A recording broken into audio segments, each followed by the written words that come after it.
प्यारे बच्चों, good morning. हम कक्षा 8वीं का चैप्टर नंबर 2 एक चर वाले रैखिक समीकरण कर रहे थे। आज हम प्रश्नावली 2.3 को हल करेंगे। मैं आपको पहले ही बता चुका हूं कि मैं आपको ये टॉपिक NCERT की बुक से करवा रहा हूं। तो आइए हम आज प्रश्नावली 2.3 को समझेंगे। प्रश्नावली 2.3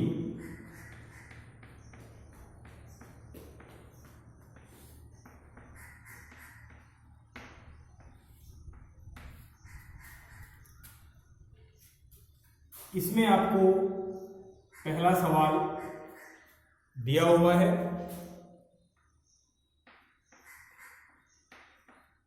निम्न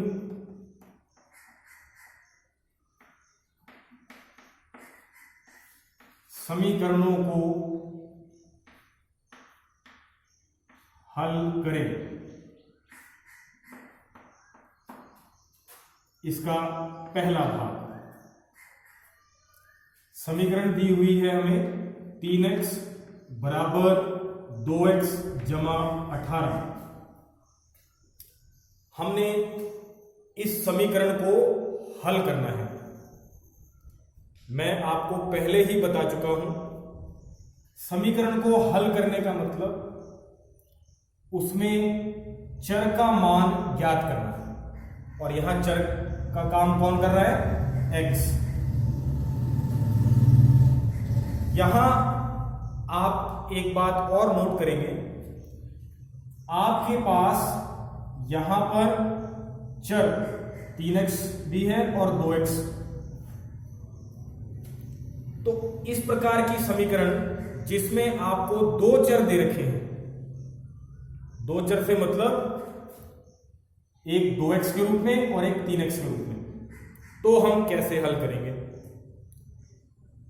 जब आपके पास समीकरण में दो चर दे रखे हों तो सबसे पहला काम आपने क्या करना है? चर एक तरफ, बिना चर वाले पद एक तरफ। तो चर वाले पद कौन कौन है? 3x और 2x। इन दोनों चर को बराबर के एक तरफ लेके आना है।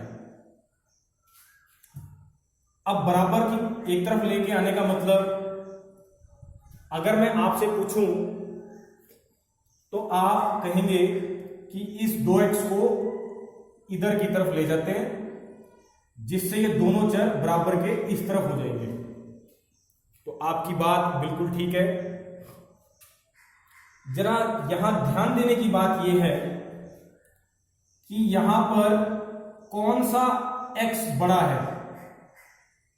तो ध्यान देंगे 3x बड़ा है 2x से। तो इसीलिए 2x को 3x की तरफ लेकर आएंगे। आप इसको यूं भी समझ सकते हैं, छोटी रकम को बड़ी रकम के पास लेके जाना है। तो अब हम इस वाले चर को हम इस तरफ लेकर आते हैं। यहां पहले से ही 3x मौजूद है।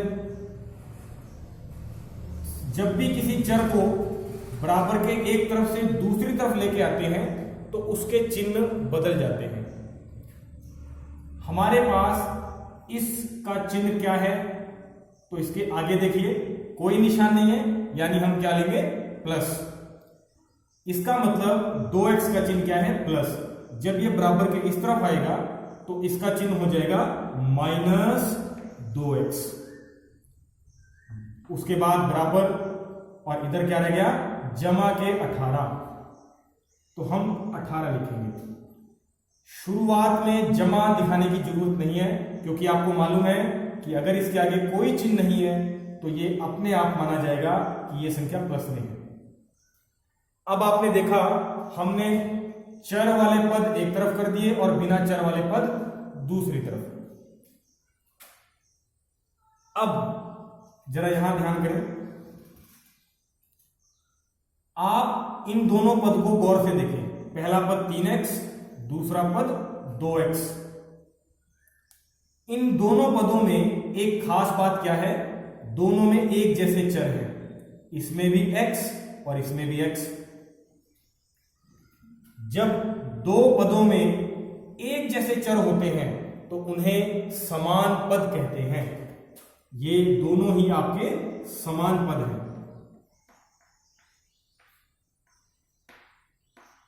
और समान पद के आगे जो संख्याएं हैं, अब ये संख्याएं नहीं है, हम इन्हें बोलेंगे गुणांक, क्योंकि ये जो अंक है ये इसके साथ गुना में है।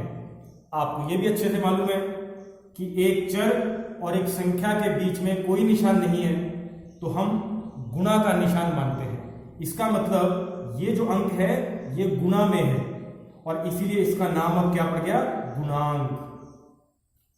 यहां पर x का गुणांक कौन है, 3, और यहां पर x का गुणांक कौन है, 2।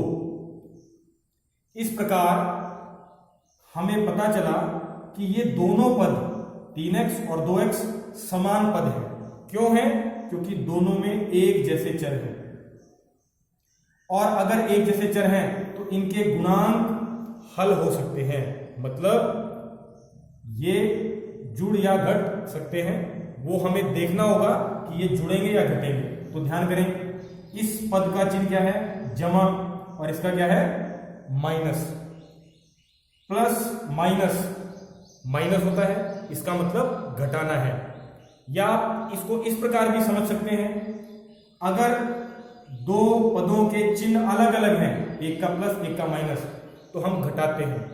घटाते वक्त ध्यान रखें, बड़े में से छोटा घटाना है, 3 में से 2 गया 1। और यहां ध्यान ये रखना है कि केवल गुणांक जुड़ेंगे या घटेंगे। जो ये चर है ये ऐसे का ऐसे रहेगा, यहां पर भी ये x था, यहां पर भी x रहेगा। तो समान पदों की खास बात क्या है, समान पदों के गुणांक जुड़ते या घटते हैं। जैसे यहां पर ये घटे हैं, इस प्रकार हमने समान पदों को हल कर दिया, हमारा उत्तर आया 1x बराबर 18। अगर किसी चर का गुणांक, गुणा में अंक, गुणांक 1 है तो उस 1 को छोड़ सकते हैं, यानी हम सिर्फ क्या लिखेंगे, x बराबर 18। और इस प्रकार हमने x का मान ज्ञात कर लिया है, जो कि x बराबर 18 आया। और x का मान ज्ञात करने का मतलब हमने समीकरण को हल कर दिया है। आइए इसी प्रकार का एक सवाल हम और करते हैं।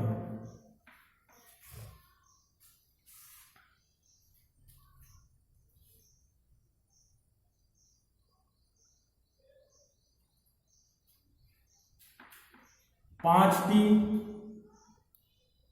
माइनस के 3 बराबर 3t माइनस के 5। हमें ये एक समीकरण दी हुई है।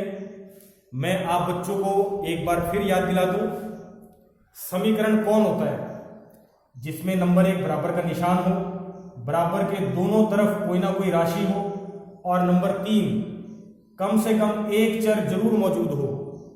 यहां तो 2 चर हैं। इस प्रकार ये एक समीकरण हुई। अब इस समीकरण को हल करना है।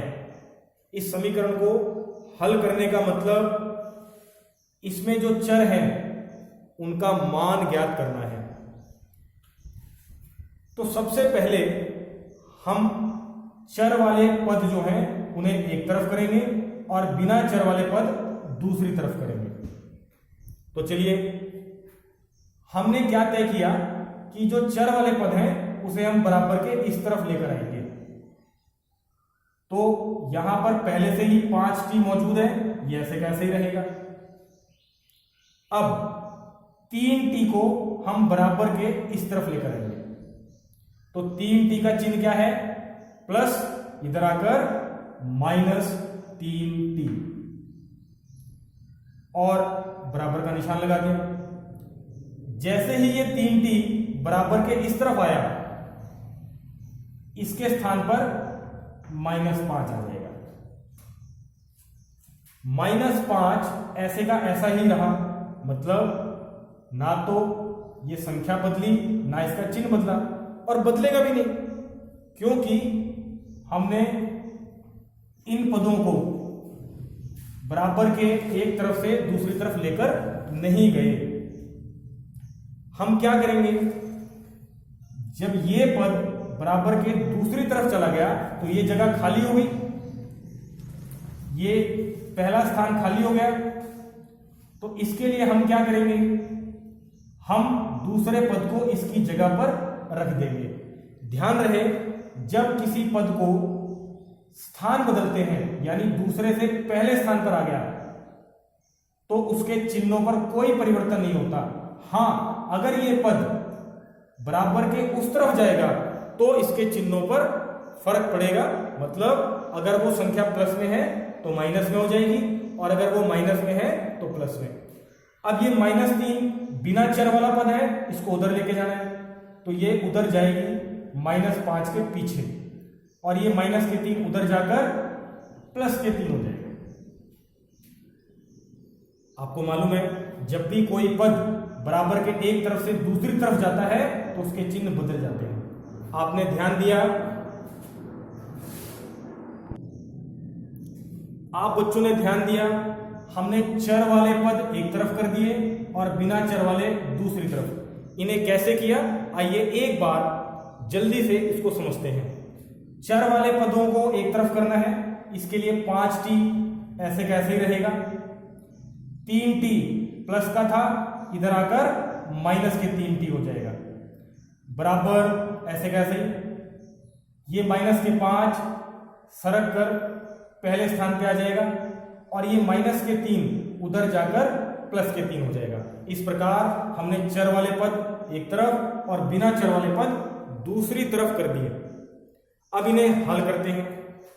ये दोनों ही समान पद हैं क्योंकि दोनों में एक जैसे चर हैं, दोनों में t, इसमें भी t, इसमें भी t, इसलिए समान पद है और समान पद के गुणांक हल हो सकते हैं।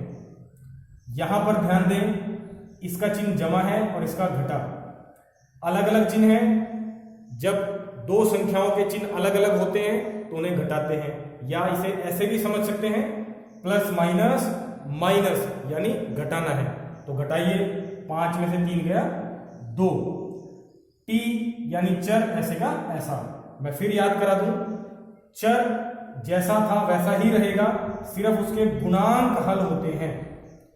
हल करने के बाद चिन्ह कौन सा आएगा, इनमें से जो बड़ी संख्या है, बड़ी संख्या 5t, उसका चिन्ह जमा इसलिए जमा, बराबर। अब इधर हल करते हैं, माइनस प्लस माइनस यानी फिर घटाना है, 5 में से 3 गया 2, चिन्ह बड़ी संख्या का, बड़ी संख्या कौन है 5, उसका चिन्ह माइनस है तो माइनस।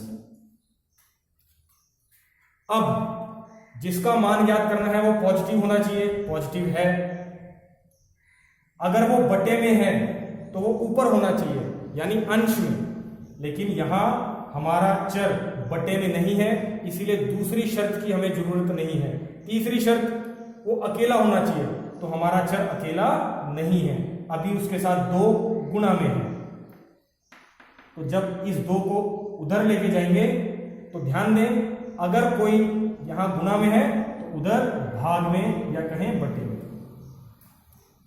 ये दोनों 2 के पाड़े में जाते हैं, 2 एकम 2, 2 एकम 2। अगर बटे में केवल 1 बचे नीचे तो उसे छोड़ दें, सिर्फ ऊपर वाली संख्या लिख लें -1, और इस प्रकार हमने t का मान ज्ञात कर दिया। t बराबर -1। चर का मान आते ही हम कहेंगे ये समीकरण हल हो गई। बच्चों, आपको ये दोनों प्रकार के सवाल समझ आ गए होंगे। आइए एक प्रकार का सवाल और हल करते हैं ताकि इन सवालों को हल करने में आपकी समझ और बढ़े।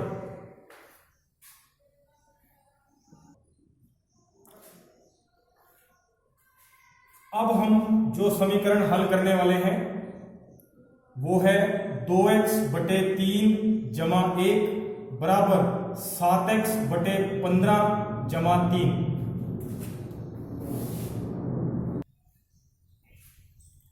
तो बच्चों, इस समीकरण को हल करने में सबसे पहला काम, आपने चर वाले पद एक तरफ और बिना चर वाले पद दूसरी तरफ। तो पहले चर वाले पदों की पहचान करते हैं। जिस पद में आपको चर दिखाई दे यानी अंग्रेजी का अक्षर, वो चर वाले पद है। चर वाला पद एक तो ये है 2x/3, हमने टिक मार्क का निशान लगा लिया, और दूसरा पद है 7x/15। हमने इस समीकरण में दोनों चर वाले पद ढूंढ लिए हैं। अब बिना चर वाले पद 1 और 3, तो ध्यान दें ये दोनों चर वाले पद बराबर के एक तरफ और बिना चर वाले पद यानी 1 और 3 बराबर के दूसरी तरफ। तो चलिए हम चर वाले पद को एक तरफ लेके आते हैं और बिना चर वाले पद को दूसरी तरफ। तो हम चर वाले पद को बराबर के इस तरफ लेकर आएंगे। हमारे पास पहले से ही यहां पर एक चर वाला पद है, वो ऐसे का ऐसे ही रहेगा। अब दूसरा चर वाला पद है 7x/15, इसे हम इस तरफ लेकर आएंगे। ये जमा का इधर आकर माइनस के 7x/15 हो जाएगा। मतलब ये पद ऐसे कैसे रहेगा, सिर्फ इसके चिन्ह बदल गए, यहां जमा के था इधर आकर माइनस के बराबर। जैसे ही ये पद उस तरफ चला गया, इसकी जगह कौन ले लेगा, जमा के 3, और यहां शुरू में जमा दिखाने की जरूरत नहीं है। अब ये जमा का 1 उधर जाएगा, जमा का 1 तो उसके चिन्ह बदलेंगे, उधर जाकर हो जाएगा माइनस के 1। अब बच्चों हमने चर वाले पद एक तरफ कर दिए हैं और बिना चर वाले पद दूसरी तरफ। बच्चों आपको ध्यान देना होगा, हमारे पास ये दो भिन्नों के रूप में पद आए हुए हैं। इसे हम जोड़ना और घटाना किस प्रकार करना है जरा इसको समझते हैं। पहली बात, किसी भी भिन्न के, ये ऊपर वाला अंश कहलाता है, नीचे वाला पद हर, यानी इस भिन्न का अंश है 2x और हर है 3। इसी प्रकार इस भिन्न का अंश है 7x और हर है 15। ध्यान दें, दो भिन्नों के केवल अंश जुड़ते हैं, या कहें बट्टे में ऊपर वाली संख्याएं जुड़ती हैं, लेकिन वो तब जुड़ेंगी जब दोनों के हर बराबर होंगे। क्या दोनों के हर बराबर हैं? ध्यान दें, दोनों के हर बराबर नहीं है। इस भिन्न का हर 3 है और इस भिन्न का हर 15 है। तो पहले हम इसे बराबर करेंगे। बराबर करने के लिए हम इन दोनों हरों का एलसीएम लेंगे। तो एलसीएम लेते हैं 3 और 15। शुरुआत 2 से। क्या इन दोनों में से कोई संख्या 2 के पहाड़े में आती है? उत्तर मिलेगा नहीं। तो 2 से अगली संख्या लेंगे 3। क्या 3 के पहाड़े में ये दोनों संख्याएं आती हैं? आती हैं। तो चलिए 3 के पहाड़े में 3 कितने में आता है? 1 पे, क्योंकि 3 एकम 3 होता है। 3 के पहाड़े में 15 कितने में आता है? 5 पर। 3 पंजे 15। फिर शुरुआत 2 से करेंगे। हर बार शुरुआत 2 से। क्या इन दोनों में से कोई संख्या 2 के पहाड़े पे आती है? नहीं। तो 2 से अगली संख्या लेंगे 3। क्या 3 के पहाड़े में आती है कोई संख्या? नहीं। 3 के बाद 4, 4 के बाद 5। ये 1 ऐसे कैसे रहेगा? 5 के पहाड़े में 5 कितने में गया? 1 पे। जब ये दोनों संख्याएं 1-1 बन जाएं, तो इसका मतलब आपकी प्रक्रिया पूरी हो गई है। आप रुक जाएं और इधर वाले दोनों संख्याओं की गुणा कर दें।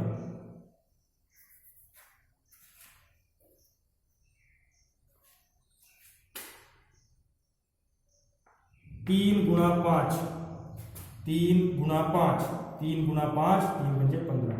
इनका एलसीएम आया है 15। अब बारी आती है इन भिन्नों को हल करने की। तो ध्यान दें, हल कैसे करना है। भिन्न के बटे में कौन है? 3, जिसे हम हर कहते हैं। एलसीएम को इस हर से भाग करवाना है, या कहें हम 3 से पूछेंगे 3 के पहाड़े में 15 कितने में आता है? उत्तर मिलेगा 5। 5 की गुणा ऊपर करेंगे 2 से, 5 दूनी 10। x ऐसे का ऐसा, चिन्ह माइनस का ये भी ऐसे का ऐसे रहेगा। फिर दूसरी भिन्न को हल करते हैं। दूसरी भिन्न का हर कौन है? 15। 15 से पूछेंगे 15 के पहाड़े में 15 कितने पे जाता है? उत्तर मिलेगा 1। 1 की गुणा 7 से करेंगे, 7 एकम 7, x ऐसे का ऐसा। अब बटे में बराबर इसको हल करते हैं। इसका चिन्ह क्या है? कोई नहीं है तो प्लस लेंगे, प्लस माइनस माइनस यानी घटाना है। 3 में से क्या? 2। चिन्ह बड़ी संख्या का, बड़ी संख्या 3, उसका चिन्ह प्लस का, इसका भी प्लस, और शुरू में प्लस दिखाने की जरूरत नहीं है। अब इधर बटे में 15 ही रहेगा। ये दोनों समान पद हैं, 10x और 7x। क्यों? क्योंकि इनमें एक जैसे चर है x x, तो इनके गुणांक यानी 10 और 7 ये हल हो सकते हैं। प्लस माइनस माइनस यानी घटाना है, तो गुणांकों को घटाएंगे। 10 में से 7 गया 3,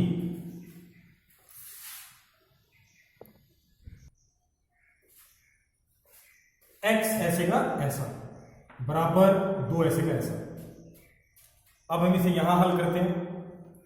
3x बटे 15 बराबर 2 हमारे पास ये आ चुका है। जिसका मान ज्ञात करना है वो पॉजिटिव होना चाहिए।